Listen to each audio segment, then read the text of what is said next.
Bonjour tout le monde, bienvenue dans cette nouvelle vidéo. J'espère que vous allez bien. Aujourd'hui, j'aimerais vous partager comment calculer les variables sur une colonne. C'est-à-dire, on va calculer le nombre de variables sur une colonne. Et on va pas calculer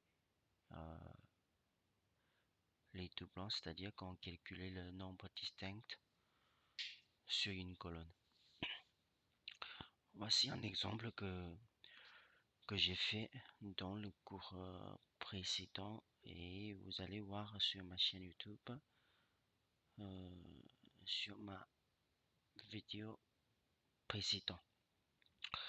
Ok, maintenant c'est juste, je vais vous exécuter le tableau que j'ai construit et vous allez voir un par un.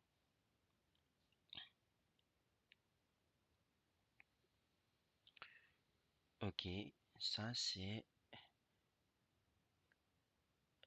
un exemple fictif que je vous montrer.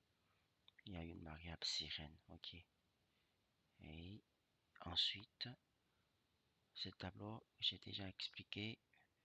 Je vous en prie de revoir ma vidéo précédente pour comprendre cette fonction. Je vais exécuter cette partie.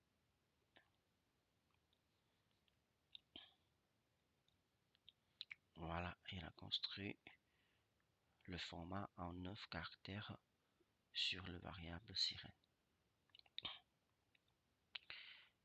Ensuite, on va réutiliser le tableau sirène 1, construire le tableau sirène 2.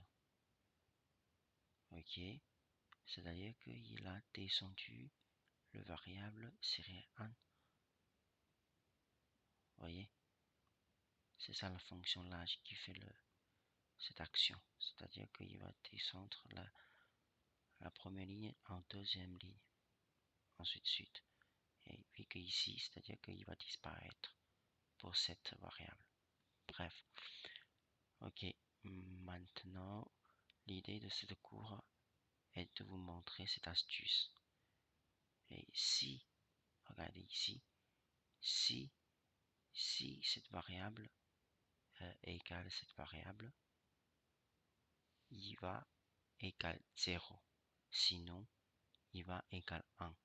En fait, l'idée, c'est de afficher un nombre de sirènes distinctes. Ok. Voyez, j'ai utilisé la fonction if et on va exécuter.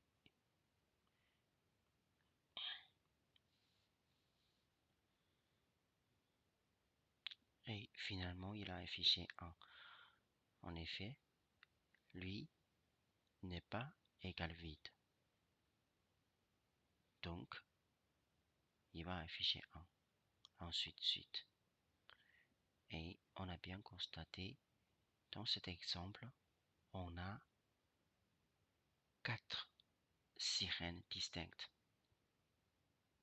Ok. Du coup, on peut utiliser le proc SQL, utiliser fonction count distinct, calculer le nombre de sirènes directement, ou bien faire une somme de variables n, nombre de sirènes. Et vous allez voir, on a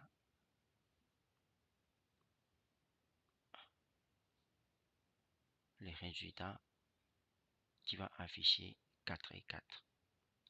Voilà. Voilà, c'est la raison pour laquelle on a deux méthodes pour calculer le nombre de sirènes distinctes. Ok, ça c'est un exemple, mais actuellement, je vais encore afficher, je vais recopier cette ligne. Vous voyez, c'est-à-dire que j'ai construit une ligne qui est double. On va voir le résultat, comment il va afficher. Ok, je vais tout exécuter.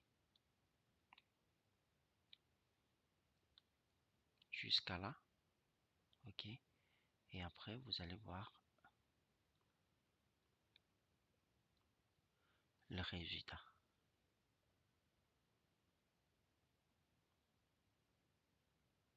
OK. Ça, on va regarder sur N3. Vous voyez, en fait,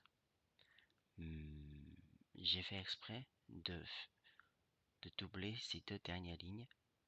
On a bien constaté que même si on descend une ligne et cette ligne qui vient ici, mais il va égaler cette colonne. Et c'est la raison pour laquelle lui égale lui. Donc, il va afficher 0.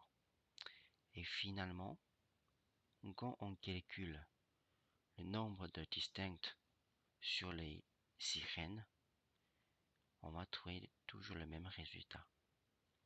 Parce qu'il a supprimé les doublons. Voilà, on a toujours le 4. J'espère que vous avez bien compris le principe de ce cours. N'hésitez pas à vous pratiquer. Je vais partager ce code dans le commentaire. À la prochaine vidéo.